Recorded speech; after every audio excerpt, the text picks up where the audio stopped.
Coastal Carolina rolls past App State. Locked on Sunbelt.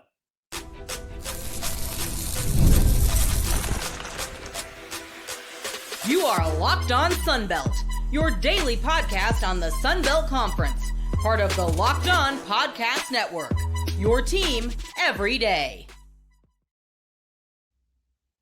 All right, good evening. Dave Schultz, Locked on Sunbelt, your team every day. I'm waiting for the screen to pop up, and I'm looking at the wrong screen. All right, we'll talk about the Cajuns hosting Arkansas State, Texas State favored at ULM. That line went actually up, and we have a couple of lesser competitive ball games. JMU and Southern Miss, and did I say that right? No, Marshall and Southern Miss, JMU and Georgia State.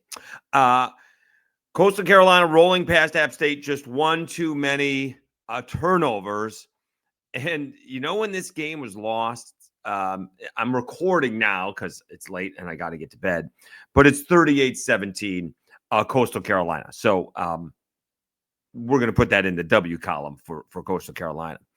But this, other than the 17-0 game, other than the 17-0 lead, it didn't look like App State was prepared defensively. Offensively, Joy Aguilar, panics a lot instead of just eating the ball, fumbles it away, and he's throwing in such tight windows. Like, balls are getting tipped where are you throwing it to? The guy is completely covered, and it becomes an interception. One was a fantastic play by the Chanticleers defender, but Coastal Carolina's running back had a heck of a ball game. Braden Bennett, 9 carries, 3 touchdowns. That's pretty good. 88 yards. Ethan Vasco was very efficient, 14 out of 18, 150 yards and a touchdown. Of course, these stats are not final. Joy Aguilar just, 15 out of 29 for less than 200 yards. Still a couple minutes left. Threw 2 interceptions. Amani Marshall, 124 yards on 28 carries and 2 touchdowns. But they had 3 turnovers, I believe. 3 turnovers, 2 interceptions, 1 fumble. It was not pretty, all right? Except there was this opening for App State to get back in the ball game, and they didn't take it. And I'm not sure what was going on, all right? And sometimes these things on ESPN, the play-by-play, I probably should just go to the actual game stats. But it was it was right before the half. And App State was driving, and they just seemed to be taking their time in not a small way, right? They got a first down on 3rd and 1 with 40 seconds left. Plunge Amani, probably Marshall, going right over the line, got a yard or 2. First down. They didn't snap the ball for 14 seconds. What are we doing? A, get up there, spike the football. Everyone will be lined up. It'll take 5 seconds, spike the football. Clock stops. They're dilly-dallying. They're wasting their time. Kind of like, this is what I don't understand sometimes. Joy Aguilar knows how to play this game, right? He had a great season last year. Is he not paying attention to the situation? So they were at the 35. They ended up running out. They didn't get another yard after that. They ended up going for it on 4th down. I don't really mind that. Probably pretty good idea there by Sean Clark. It was 10 seconds left. From the time you roll out, there's only a few seconds left, so Coastal took a knee. But they had make it, take it. They had a chance for make it, take it. And they didn't score either time.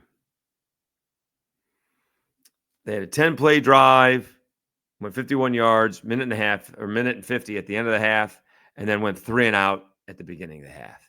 They could have easily, at the worst, made it 17-16, but they could have taken a 24-17 lead, and all of a sudden Coastal Carolina is looking around, well, how did we get here? We're winning 17-0. It just didn't. I'm not sure what happened this year no Nate Noel, maybe, right? But Amani Marshall just had a great ball game. Maybe it's the defense. I don't know. Joey Aguilar trying to force things. I'm not sure what went wrong this year, but they have not looked good a couple of times on national TV. This is the second time they've played on a Thursday night. The other one was against South Alabama. I mean, they're not going to want to see Matt Berry, Dan Mullen, or Harry Lyles ever again. They don't want to see that ESPN crew. One was at home and one was on the road, so that's not a thing. But they do not play well this year on national TV. And they came in with a 2-game winning streak, so it wasn't like they weren't playing well. And they beat. It was a good ODU team, right? They knocked off ODU last week, so they were playing pretty well. They reverted back to form this year. They had a shot at a 3-game winning streak. They had a shot at getting to a bowl game. Now they have to win their last 2 ball games to get to a bowl game, and that's hosting JMU and at Georgia Southern. Well, JMU's already qualified for a bowl game. Georgia Southern's going to be going for the division title. If things work out differently, I guess JMU has an outside shot at a division title. So those 2 games are not going to be easy. And they got as good a chance at losing them as they do of winning them, if not a better chance of losing them, right? They're not going to be favored at home against JMU. If they are, it's a point. They actually were favored in this ball game. They went from -1 or +1, as the case may be. They were an underdog to begin with, and then they became a 2-point favorite. That's a lot of movement in a few days. And then, so I'm not sure if they probably won't be favored at home by JMU, and if they are, it'll be by a point or 2. And then they certainly won't be favored at Georgia Southern. I mean, right now, Sean Clark and company are staring at a 4-7 season. That's why this game was so important, because now you go into the final 2, and though it's nowhere near where you were picked, nowhere near living up to the expectations, I picked you to win the East. All right. I thought you were going to play Texas State for the Sun Belt Championship. A lot of people got that one wrong. But nowhere near expectations. But now you have to win one of the last 2 to go to a bowl game. Now you got to win both of them to avoid a losing season.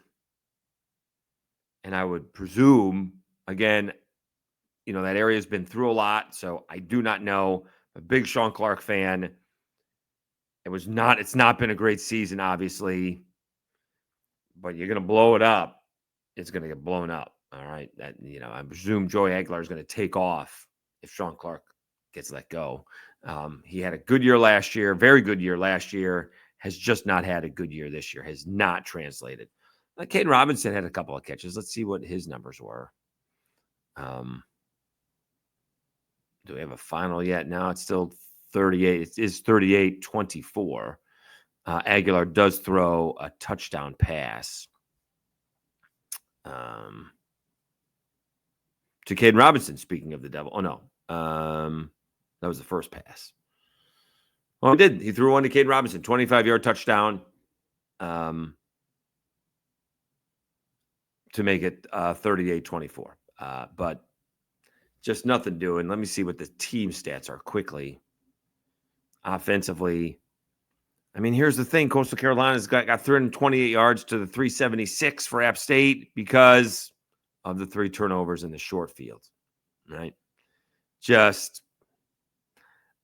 stats are relatively either even or in App State's favor. Just as good. Well, not as quite as good as on 3rd down. Coastal's a little bit more efficient. 4th down, they're 3 of 5. They've passed for more yards because they're behind. They're averaging a yard less rushing wise, and Coastal had a lot more penalties. But those 3 turnovers are killing you, and you miss that opportunity at half, right before the half, and right after the half. They did not make it take it. They didn't take anything, and they're going to lose, and they're going to drop to 4-5. Meanwhile, Coastal Carolina, they're going to improve to 5-4. Could look at it that way. I don't know why I was only doing it the one way, but give it to got to give a little credit to Coastal Carolina. Tim Beck, by the way, chugging a beer on Sports Center. That's pretty neat. They're snapping a 3-game losing streak, and they had not played well as of late, right? Getting steamrolled by James Madison, losing late to the Cajuns, and probably getting embarrassed by Troy. And they come home, they're on national TV, and they did the other way. They came out ball on fire. I mean, they went right. I think they only had 1 third down. They went through that App State defense like it was Swiss cheese, like it wasn't there. Then they got up 17-10, and then all of a sudden App State settled down and had a chance to get back in the ball game, and they didn't.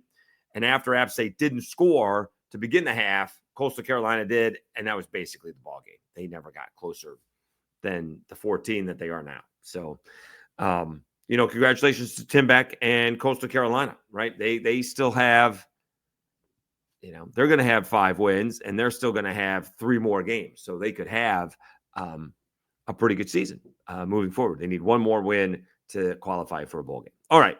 When we come back, there are 2 big games. They both happen to be in the Sun Belt West, and we're going to split them up into segments. We'll do the Raging Cajuns hosting Arkansas State. I believe it's homecoming for UL. We will do that after I tell you about LinkedIn Jobs.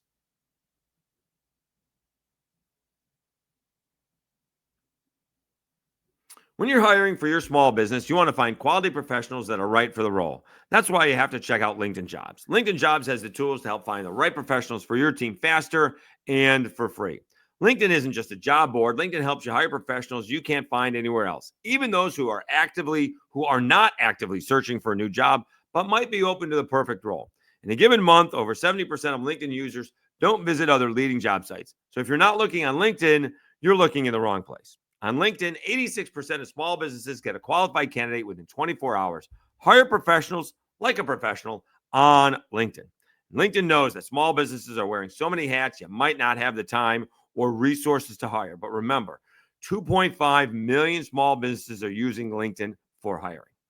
Post your job for free at linkedin.com/lockedoncollege. That's linkedin.com/lockedoncollege to post your job for free.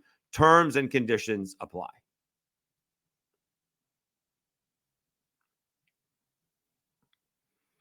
All right, Dave Schultz, Lockdown Sunbelt, your team every day. Do we have a final yet? We do. 38-24, Coastal Carolina defeats App State in a ball game that was about that close, to be honest with you. It wasn't. It was a little bit more of a blowout than that, but it wasn't much closer than 38-24. All right, Coastal Carolina was out in front from the get-go. Congratulations to Tim Beck and the Coastal Carolina Chanticleers. All right, meanwhile, big ball game in the West. The Cajuns are hosting Arkansas State. And this is 16.5 points. Seems like a lot to me. Arkansas State is 5-3. They have wins on the road. Let me see here. Hold on a second. I'm looking at the Cajun schedule. I want to see. They have wins on the road. Actually, they lost to Michigan. They lost to Iowa State. All right. They lost to Texas State. They did beat Southern Miss. So they actually only have 1 win on the road. 2 of those other teams are Power 4 teams. All right. They have played thrilling games at home. Beat Central Arkansas 34-31. Tulsa 28-24. Came from behind and held off South Alabama 18-16. And then went back and forth, like one of those come from ahead victories that they beat Troy. Now they're going on the road to take on the Louisiana Raging Cajuns. And when I showed up in Lafayette 13-14, I believe that's when Anderson was the coach.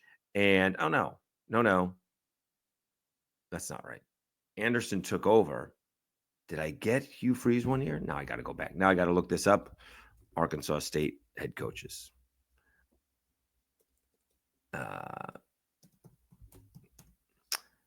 Because they were all renting for a while.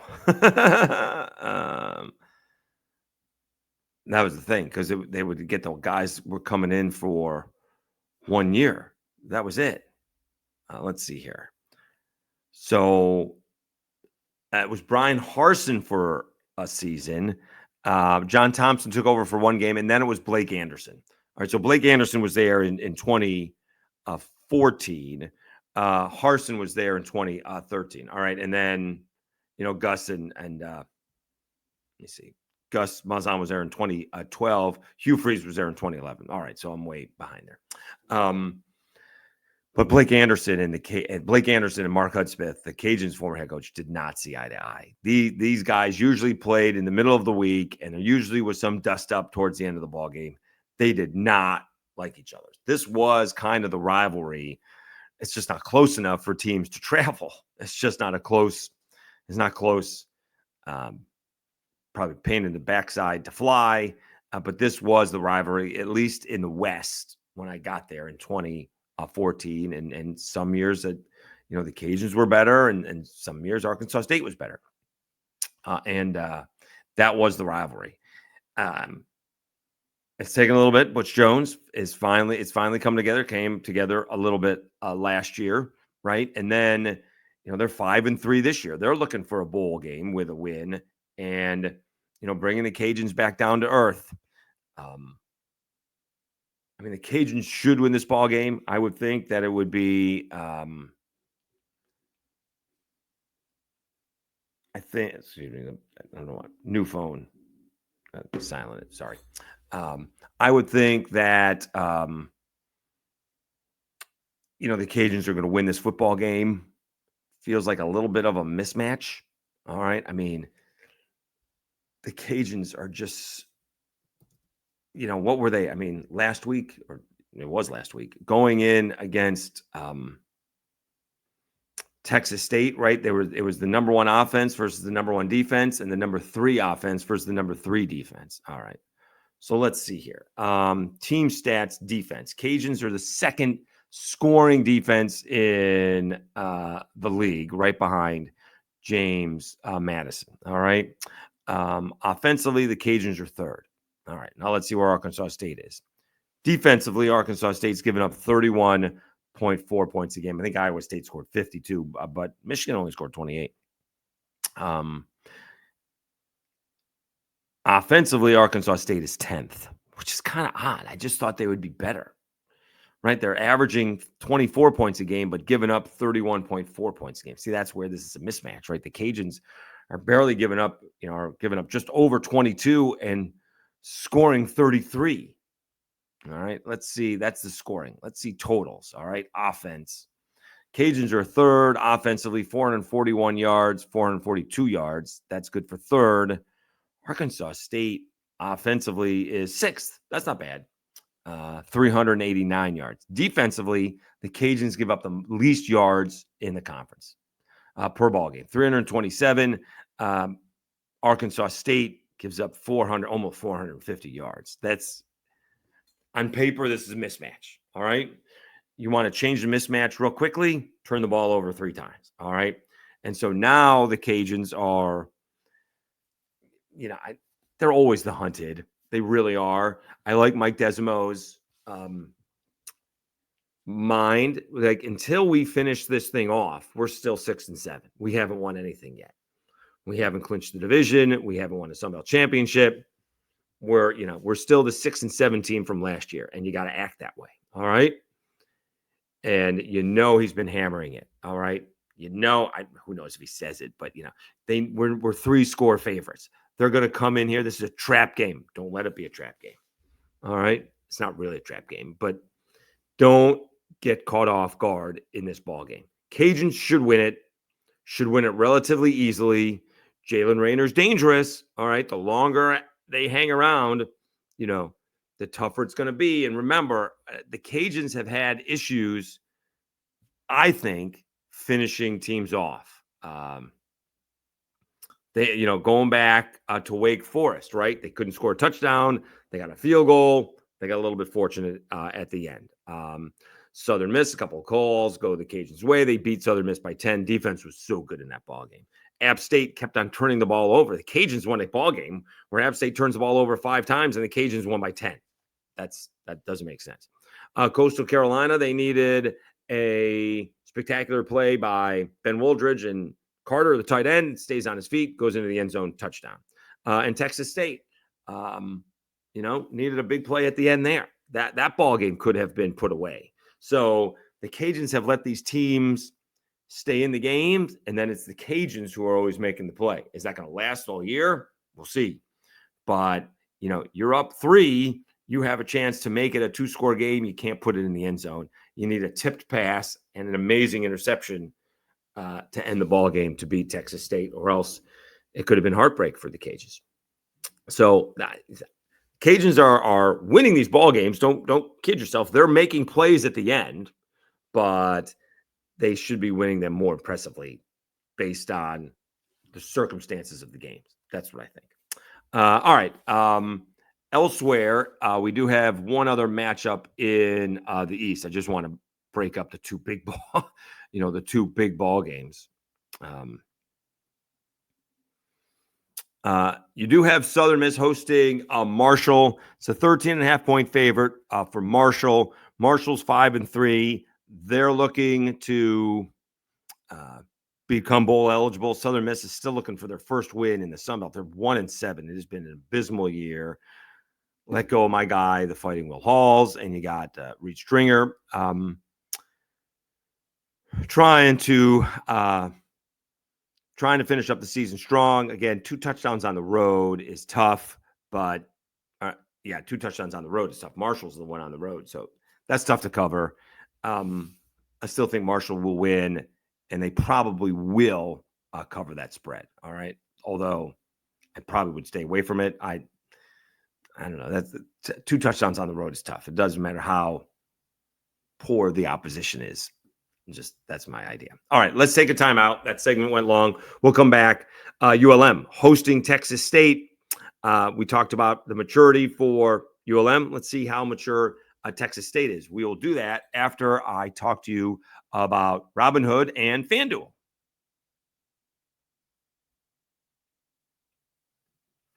With Robinhood Gold, you don't need a silver spoon to eat up the financial favors of the 1%. Robinhood Gold allows others to get the rates and perks usually reserved for the high society. Now, the resourceful individual with Robinhood Gold can earn the very liberal rate of 4.5 APY on uninvested cash and be awarded with a handsome 3.5 retirement boost on an IRA account. Robinhood Gold provides the privileges of high net worth for any net worth. These generous benefits are now available for only $5 a month. The new gold standard is here with Robinhood Gold. Sign up at Robinhood.com/gold. Terms apply. For product specific disclosures, visit Robinhood.com/gold. Investing involves risk. Rate may change. Gold membership is offered by Robinhood Gold LLC and FanDuel. Get ready to tackle the NFL with FanDuel, America's #1 sportsbook. Because right now, new customers can bet $5, get $150 in bonus bets if you win. The FanDuel Sportsbook app gives you everything you need to place live bets on the NFL all in one place. So when you get a hunch in the middle of the game, you can check out the latest stats, view live play-by-play, and so much more on the same page where you place your bets. Just visit FanDuel.com to join today. You'll get started with $150 in bonus bets if you win your first $5 bet. That's FanDuel.com. Never waste a hunch. Make every moment more with FanDuel, an official sportsbook partner of the NFL.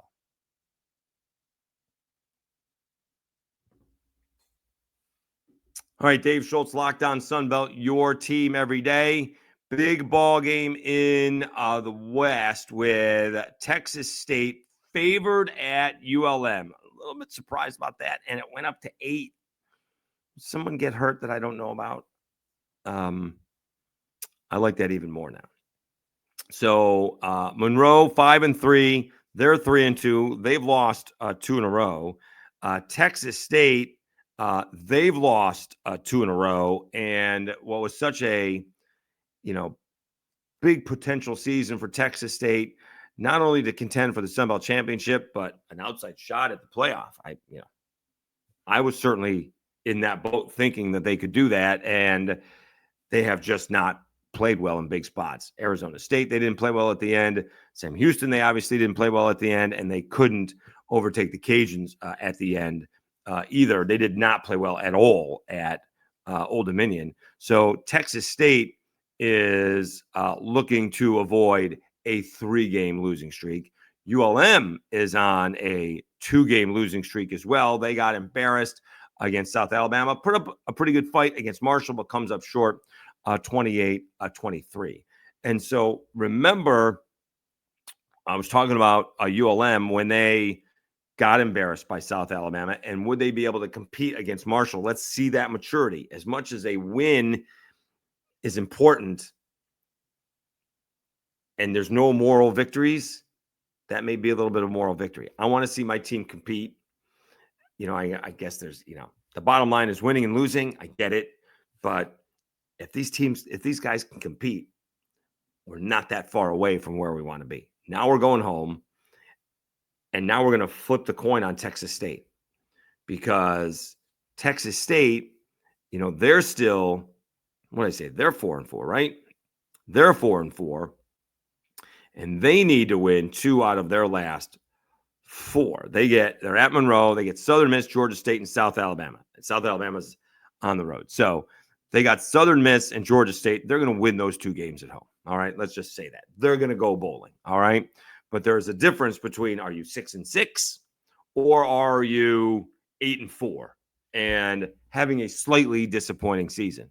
Or do you go 6-6 and get a bowl game in and then just didn't live up to the hype type of deal? Such a huge difference. And this is where I say, is Monroe mature? Texas State mature enough to go into Monroe? And if you get punched by the bully, because Monroe, I don't want to say Monroe's a bully, but they're tough. All right. You can get punched in the nose by them. How do you respond? All right. Because if you fall behind and you'll let Ahmad Hardy just run all over you, this game could get ugly. If ULM doesn't turn the ball over, this is going to be tough sledding for Texas State. Unless somebody's hurt that I don't know about, and I will try to find out before the game and before I bet it. But I liked it at 7, love it at 8, and I'm taking ULM on the money line. What do we think that is right now? Let's see what that is. It's a noon game. It's an 11 a.m. game Monroe time. Monroe is plus 270. Texas State is minus 340. Talent-wise, Texas State should win this ball game. We'll see how it plays out on the field. All right. We'll see how it plays out on the field. It's an 11 a.m. ball game. That is not easy. Not easy at all. I like Monroe. If this was in San Marcos, I would not be picking Monroe. I made that mistake earlier against South Alabama, in fact. But it's at home. They're trying to get to a bowl game. And this may be one of those important games. We said that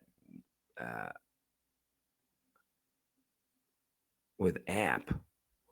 Who does Monroe have after this? Because they still got the Cajuns. They're going to Auburn. They're going to Arkansas State, and they have the Cajuns. If they want to go bowling, they may have to win this ball game. If they want to go bowling, right? The Cajuns are going to have everything on the line. Doesn't mean that they will win, but they're going to have everything on the line. And certainly they're not, even if somehow they clinch the Sun Belt West, they still want to play at home, and they'd still have an outside shot at the playoff if they only have the one loss. Not likely, but you never know what might happen over the next month. This is a big ball game for ULM. They got to win this ball game if they want to go bowling. At Auburn, at Arkansas State. And I know Auburn's no great shakes. I get it. And then they're going to have the Cajuns at home to wrap it up. So they kind of need this ball game in a big way. All right. So, and I'm taking Monroe in this one. We also have JMU, 17-point favorite against Georgia State. The only thing about that is that Georgia State, did they find their quarterback in Zach Gibson? That's the only thing. Win or lose, start taking baby steps in building the program. Like Troy is off. I want to see them compete when they come back. Winning is one thing when they go into Georgia Southern, but let's see them compete and see them do it again. All right. Not get blown out, because you could easily get blown out by Georgia Southern. Whereas, let's see if Georgia State can do the same, compete. They're like 17-point underdogs, Georgia State. It's very odd. That JMU is a bigger, I'm trying to figure out why the Cajuns are